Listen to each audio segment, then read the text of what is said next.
नमस्कार।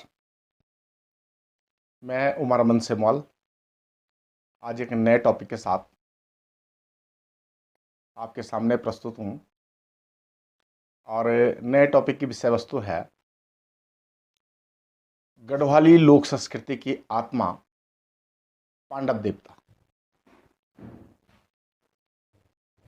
हम सब लोग जो कि इस उत्तराखंड के पहाड़ी गांव से रहे हैं, जिनका बचपन खेत खलिहानों में बीता है, वो प्रायः देवी देवताओं की परंपरा से बहुत अच्छे ढंग से परिचित होंगे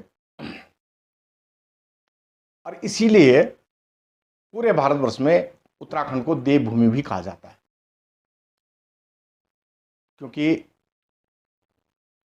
देवताओं की परंपरा हमारे यहाँ देश के अन्य कोनों से बहुत अधिक है। मैं पिछले वीडियो में बता चुका हूँ कि हमारे यहाँ संस्कृति का प्रभाव क्या है और लोक संस्कृति का प्रभाव क्या है। तो इसी कड़ी में बात करते हैं आज पांडव देवताओं की।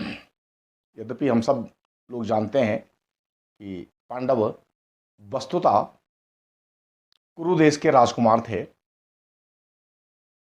और राजा पांडु के 5 पुत्र थे, लेकिन वेद व्यास जी द्वारा रचित जय संहिता, जिसमें अंग्रेजी इतिहासकारों ने कहा है कि वो प्रारंभतः 20,000 श्लोकों की थी और कालांतर में बढ़ते बढ़ते 1,00,000 श्लोकों की हो गई, वो ग्रंथ और उसकी जो मूल कथा है उससे प्रत्येक भारतवासी परिचित है। अब प्रश्न आता है कि पहाड़ों में पांडवों की पूजा देवताओं के रूप में क्यों होती है? पांडव तो राजकुमार थे, फिर देव रूप में क्यों होती है? यदि हम महाभारत का वन पर्व पढ़ेंगे तो वन पर्व में शायद हिमालय का ऐसा कोई कोना होगा, नेपाल से लेकर कश्मीर तक, जो 5 भाग हिमालय के हैं, जहां पांडव नहीं गए होंगे। शायद ही कोई होगा। और उत्तराखंड में तो हम लोग आते हैं तो सांस्कृतिक भूगोल को जब पहचानते हैं, तमसा, यमुना, गंगा, है ना, इन नदियों का कई बार वर्णन है, बद्रिकाश्रम का वर्णन है, अन्य कई क्षेत्रों का वर्णन है। जब हम महाभारत ढंग से पढ़ते हैं तो हम सांस्कृतिक भूगोल को पहचान लेते हैं। और यदि हम कुरु देश की सीमाएं निर्धारण करें तो उत्तराखंड जो है उस समय महाभारत के समय उत्तर कुरु देश में आता था और अर्जुन दिग्विजय के समय उत्तर कुरु देश भी आए थे। तो खैर, ये इतिहास की बातें हैं जो महाभारत की कथाओं से विभिन्न कालखंडों में विभिन्न शोधकर्ताओं ने उस पर अपनी लेखनी चलाई है। मैं मूल विषय पे आता हूँ कि पांडव लोग गढ़वाल के घर घर और गांव गांव में क्यों पूजे जाते हैं। पंडित हरिकृष्ण तुड़ी ने गढ़वाल के इतिहास में पांडव देवताओं की पूजा का वर्णन किया है। उन्होंने लिखा है कि शायद ही गढ़वाल का कोई ऐसा गांव होगा जहां पांडव देवताओं की पूजा नहीं होती होगी, यानी प्रत्येक गांव में होती। भले आज के परिवेश में जब बहुत अधिक पलायन हो रखा है और शहरों में बड़ी आबादी रहती है तो संभवतः बहुत गांवों से परंपरा उठ गई, लेकिन अगर हम आज से 50, 75 या 100 साल पहले तक का मूल्यांकन करें तो शायद गढ़वाल का ऐसा कोई गांव रहा होगा जहां पांडवों की पूजा नहीं होती थी। पांडवों की पूजा प्रत्येक गांव में होती थी। तो ये तो उसका ब्रीफ ऐतिहासिक बैकग्राउंड है। अब लोक जीवन में पांडव क्यों पूजे जाते हैं? एक लोक कथा मैंने सुनी थी कुछ लोगों से कि लक्षाग्रह पर्व में ये वर्णन आता है कि पांडव हिमालय में आए थे और वारणावत गांव में आए थे और वारणावत गांव में ही दुर्योधन ने उनके लिए लक्षाग्रह तैयार करवाया था।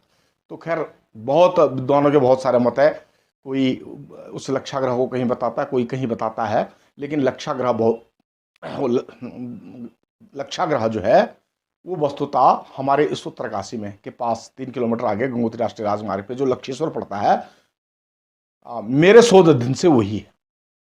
तो ये बड़ाठ के ऐतिहासिक और पौराणिक माध्यम पे चर्चा करूंगा, तो उन तत्वों का विवेचन जरूर करूंगा कि लक्षाग्रह यहाँ क्यों था। आज वो विषय वस्तु नहीं है। मैं पांडव देवताओं के बारे में वर्णन करना चाह रहा हूँ। तो पांडव जिस लक्षाग्रह में जलाए गए थे, वो बहुत अधिक तक जितना मैंने अध्ययन किया है, वो इस बालाघाट के पास जो लक्षेश्वर था वो है। कुछ लोग लाखामंडल भी कहते हैं, लेकिन लाखामंडल यमुना के तट पे है, और महाभारत में बाणनावत पर्वत को जो है गंगा नदी के तट पे बताया गया है। जतुग्रह पर्व महाभारत के स्पष्ट वर्णन है। तो खैर, ये सांस्कृतिक भूगोल की चीजें बाद में आएगी। पांडव देवता क्यों बने, तो लोक कथा ये है कि जब पांडव लक्षाग्रह में पहुंचे तो फाल्गुन की अमावस की रात को उस पर आग लगानी थी, और पांडवों को षड्यंत्र का पता चल गया था, तो वो एक रात पहले ही आग लगवा दी गई उस लक्षाग्रह पे, और वो जल गया। तो लोक संस्कृति के जानकार हैं, उन्होंने ये कहा कि उस लक्षाग्रह में एक भीलनी और उसके 5 पुत्र, जो कतिपय वहां के मूल निवासी रहे होंगे उस समय, वो थे। पांडव तो सुरंग के द्वारा निकल गए, लेकिन वो भीलनी और उसके वो 5 बच्चे जो है जल के मर गए, क्योंकि वो पांडवों को बाहर निकलना भी हुआ और उनका लक्षाग्रह में प्रवेश करना भी हुआ, और वही जल के मर गए। कालांतर में पांडव चूंकि धर्मी संतानें कही जाती थी, देवपुत्र थे। पांडवों का जीवन जब हम पढ़ते हैं तो प्रत्येक पांडव किसी न किसी देवता के आशीर्वाद से पैदा हुआ। पांडवों देववंश जरूर थे, इसलिए उन्होंने उस भीलनी के बच्चों को यह आशीर्वाद दिया कि कलयुग में तुम हमारे नाम से पूजे जाओगे। ये आशीर्वाद दिया। ये लोक कथा है जो मैंने बचपन में कई बुजुर्गों से सुनी थी। ये प्रायः गढ़वाली में ये कहावत है, जो अवतार आते हैं देवता, उनमें से अधिकांशतः किसी न किसी युग में मनुष्य थे, और कुछ उसकी बड़ी मिस्टीरियस स्टोरी है, यानी बहुत ही रहस्यात्मक कथाएं हैं कि वो अवतार क्यों आते हैं। तो खैर, भीलनी के जो बच्चे लक्षाग्रह में जले, उनको कालांतर में पांडवों ने यह आशीर्वाद दिया कि कलयुग में आप हमारे नाम से पूजे जाओ। तो युग हो गया, कहीं चला, और घर घर और गांव गांव में पांडव देवता पूजे जाते हैं। वो पांडव हैं या इस लोक कथा के पांडव हैं, यह लोक कथा ही है। इसका कोई साइंटिफिक कॉज नहीं है, किसी प्रकार हम इसकी वैज्ञानिक व्याख्या नहीं कर सकते हैं, लेकिन जो भी है परंपराओं में पांडव देवता पूजे जाते हैं। अब पांडव देवताओं में जिन पे अवतार आते हैं, उनको हमारे इधर तो पसवा कहते हैं, कुमाऊं में मैंने धामी शब्द सुना, अन्य जगह भी कहीं डंगरिया बोलते हैं, कहीं अलग अलग क्षेत्रों में अलग अलग शब्द हैं उनके लिए। तो जिन पे वो अवतार आते हैं, पांडव वस्तुतः कुल परंपरा के आधार पर आते हैं। वो 5 भाई पांडव, जिनमें युधिष्ठिर, भीम, अर्जुन, नकुल, सहदेव, वो 5 भाई थे। यहां कुछ नामों में भिन्नता है। पांडवों के राजा युधिष्ठिर थे। ये जो पांडव पूजे जाते हैं, इनके राजा का नाम खाती होता है, खाती पांडव। वहां अर्जुन तीसरे नंबर के भाई होते हैं। यहाँ पे अर्जुन इधर उत्तरकाशी में तो मैंने नहीं सुना, चमोली में भी पांडव बहुत अधिक होते हैं, हो सकता है वहां हो, लेकिन यहाँ पे एक महत्वपूर्ण पात्र होता है जिसका नाम होता है नकार्जुन। वो उस खाती का पुत्र होता है। बाद बाकी भीम, नकुल, सहदेव, ये 3 देवता अपनी जगह होते हैं। कतिपय जगह देवताओं में जो वर्णन आता है वो अभिमन्यु का भी सुना कहीं कहीं, यद्यपि उसका नाम स्पष्ट नहीं है। लेकिन एक बेटा पांडवों का जिसका नाम बबरीक रहता है, बल्कि बबरीक जो तो भीम के पुत्र घटोत्कच का भी पुत्र था, यानी भीम का नाती। बबरीक जरूर है, एक पात्र होता है। इसके अलावा सहदेव दो होते हैं, एक तो पांडवों का भाई सहदेव, एक सहदेव पंडित, यद्यपि लोग उसको पंडित वासुदेव कहते हैं। उसकी जो एक पार्टी होती है, पार्टी मीन्स एक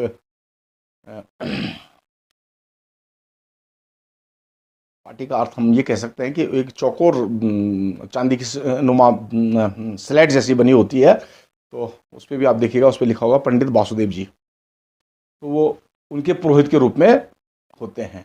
इस प्रकार जो अन्य पात्र हैं, द्रौपदी श्रमण्य पात्र हैं वहाँ की, पन्नों की महारानी। इसके अलावा एक गेंडा घसियारी, एक दुबा घसियारी, इस प्रकार से बहुत सारे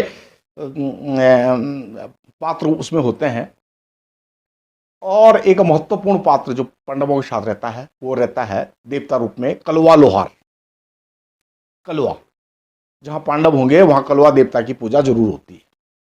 कलवा के बारे में ये कहते हैं कि कलवा पांडवों का हथियार बनाता था, इसलिए कलवा की पूजा भी पांडवों के साथ होती है। वो पांडवों का मेन वीर है। बाद बाकी जो स्थानीय ग्राम देवता है, चाहे नाग देवता है, चाहे कोई अन्य देवता है, शमेश्वर देवता है हमारे टकनौर में, या अन्य जो भी देवता हैं, शिदवा विधवा, ये अन्य देवता हैं, ये अपनी जगह है। ये सब देवता लोग ये सब पूजे जाते हैं। तो पांडव लोगों मूलतः जो है उनकी पूजा सुख शांति और समृद्धि के लिए की जाती है, एक। दूसरा, अकाल मृत्यु, अल्प मृत्यु और इस प्रकार की अनहोनी को टालने के लिए पांडवों की पूजा की जाती है। पांडव धर्म के प्रतीक माने जाते हैं और उनकी पूजा शुद्ध सात्विक ढंग से मनाई जाती है। अन्य देवताओं की पूजा में जब हमने पहले सुना, पुराने बुजुर्गों से बलि प्रथाएं होती थी, लेकिन पांडवों के जमाने पांडव पूजा में पुराने काल से ही, पुरातन काल से ही बलि पूजा नहीं होती है। पांडवों को जो अन्न इत्यादि जो बनता है या फल इत्यादि है, उन्हीं से उनकी पूजा होती है। पांडव एक महत्वपूर्ण पूजा करते हैं और हमारे पहाड़ में बहुत कम लोग उससे परिचित हैं, लगभग ना के बराबर। वो एक रात जो है, मंगल की रात या अमावस की रात, गांव का दिग्बंधन करते हैं। दिग्बंधन, उसको छठ पूजा कहा जाता है। लोग जानते ही नहीं है। आज लोग बिहार की छठ पूजा को तो सब जानते हैं, लेकिन गढ़वाल की छठ पूजा को नहीं जानते हैं। वो छठ पूजा है जिसमें दिग्बंधन होता है, और वो वस्तुतः तांत्रिक प्रक्रिया है, वो कोई छोटी मोटी प्रक्रिया नहीं है और आम आदमी के बस का है भी नहीं। तो पांडव की जो पशुआ होते हैं, जिसमें यह माना जाता है कि पांडव देवता सशरीर अवतार आते हैं, वही उसकी पूजा करते हैं। तो पांडवों की पूजा कहीं शारदीय श्राद्ध पक्ष में होती है, कहीं नवरात्रों में नवरत होते हैं 9 दिन के, और कहीं मार्गशीर्ष के माह होते हैं। एक कार्तिक मार्गशीर्ष, ये पांडवों के पूजा के महीने हैं, इसलिए पांडवों को पूजा जाता है। और पांडव पूजा में मैं आज याद करना चाहूँगा और स्मरण करना चाहूँगा, प्रणाम करना चाहूँगा उन देववाचकियों को जिन्होंने उस युग में कहीं पंडितों से कथा में सुना होगा पांडवों का जिक्र, और उन्होंने पांडवों की गाथा को पूरे पद्य में बनाया। एक से एक जागर, पयाली, छुड़े, ये सब पांडवों पे लगते हैं। जागर का मतलब होता है आह्वान मंत्र, और पयाली का मतलब होता है लोक गाथा, या अंग्रेजी में हम उसको टेल भी कह सकते हैं। ये गाते हैं और बहुत ही सुंदर। मैंने कभी शोध के दौरान बहुत सारे सम्मानित जो वाचकी लोग थे, वाचकी वर्ग के लोग थे, उनसे ये गाथाएं सुनी, और वही शब्द, मतलब जो महाभारत में लिखे होंगे, उन शब्दों को उन्होंने पद्यात्मक रूप से सुनाया है। तो 2 लाइनें मुझे याद आ रही है। मैं खासकर इस समय प्रीतम वर्तमान जी का तो बहुत ही आभार व्यक्त करूंगा, जिन्होंने इस संस्कृति का पुनरुद्धार किया, उन्होंने जागरों को संकलित किया। अन्य लोग भी लगे हैं और जागरों को उन्होंने, लोग आज के आधुनिक जो मॉडर्न युग है उसमें लोगों को परिचित करवाया, लोगों तक पहुंचाए। चाहे वो पांडवों के जागर हैं, चाहे वो देवी देवताओं के जागर हैं, तो वो सब पहुंचाए। तो इन्हीं जागरों की पंक्तियों में 2 लाइन 4 लाइन मुझे याद है, ज़्यादा भी नहीं है। जब शुरू करते हैं बाज की उसको, तो मैं 2 लाइन सुनाने जा रहा हूँ। तो वाजपेयी ने जो भी उसके अंश बनाए मैंने सुनी थी, तो खैर जाकर के नहीं, पयाली की पंक्तियाँ सुना रहा हूँ। मतलब लोक गाथा जिनको कहेंगे, टेल मैंने सुना था। धर्म्याली जनता तुम सुनो दो, जय संहिता ते आज निकारी कैन पहलीनु निकानु पिछने राज, यच महाभारत यच महाभारत। चंद्रवंश का चंद्रवेणी राजा शांतनु, ज्यों का ज्येष्ठ जायु वेणी गंगा पुत्र भीष्म, यच महाभारत यच महाभारत।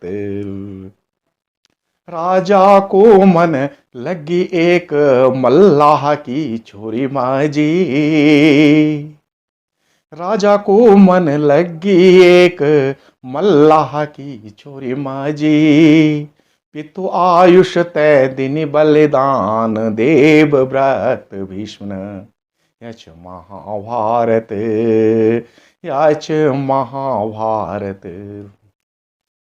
रानी सत्यवती का वे द्विजायो नो थई, चित्र विचित्र राजकुंवर वेनी अल्प आयु चली गैनी, यच महाभारत यच महाभारत। तो मुझे इतना ही याद था। पूरी लंबी गाथा है, पांडवों के स्वर्गारोहण तक की गाथा है। सम्मानित वाजपेयियों के मुखारबिंद से मैंने ये सुनी थी और जितना मुझे याद था मैंने बताया। बाद बाकी आप लोग चैनल के माध्यम से, यूट्यूब के माध्यम से, प्रोग्राम के माध्यम से प्रथम वर्तमान जी या अन्य लोगों को के मुखारबिंद से गाथाएं सुनी होगी। तो ये एक समृद्ध संस्कृति का, एक लोक मनोरंजन का साधन भी था उस जमाने। सिर्फ पूजा का ही साधन नहीं था, बल्कि लोक मनोरंजन का भी बहुत बड़ा साधन था। गांव के गांव इकट्ठे होते थे, फसलें निकल आती थी और उसके बाद जो है देवताओं की पूजा। हमारे पहाड़ों में ये परंपरा थी कि दोनों जो फसल निकलते थे उसमें पहला हिस्सा देवताओं का, दूसरा हिस्सा पितरों का, फिर ब्राह्मणों का जो देवताओं की पूजा करते हैं, फिर उन वाचकियों का जो देव वाचके थे उनका हिस्सा, ये डडवार परंपरा कहते थे उनका, और हथियार बनने वाले जो लोहार वर्ग थे उनका। तो सारे अन्न के हिस्से जो है सबको जाते थे ताकि सबका भरण पोषण हो सके, कोई भूखा ना रहे। ये गांव में एक परंपरा थी, क्योंकि कृषि और कृषि की जमीनें सबके पास नहीं थी। जिन लोगों के पास थी वो अन्न को दान के लिए भी जरूर रखते थे। तो ये हमारे इन स्वस्थ पहाड़ों की परंपराएं थी और पांडवों की पूजा इसमें एक पार्ट है। तो जुड़े रहिए आप ऐसे ही राजनीतिक और सांस्कृतिक वीडियो को देखने के लिए हमारे मेरे चैनल उत्तराखंड के कल्चर एंड हिस्ट्री से आप जुड़े रहिए। और अगर आपको अच्छा लगे तो मेरा चैनल सब्सक्राइब कीजिएगा और वीडियो को लाइक कीजिएगा, शेयर कीजिएगा। इसी के साथ जय पंचनाम देवताओं, जय उत्तराखंड। धन्यवाद।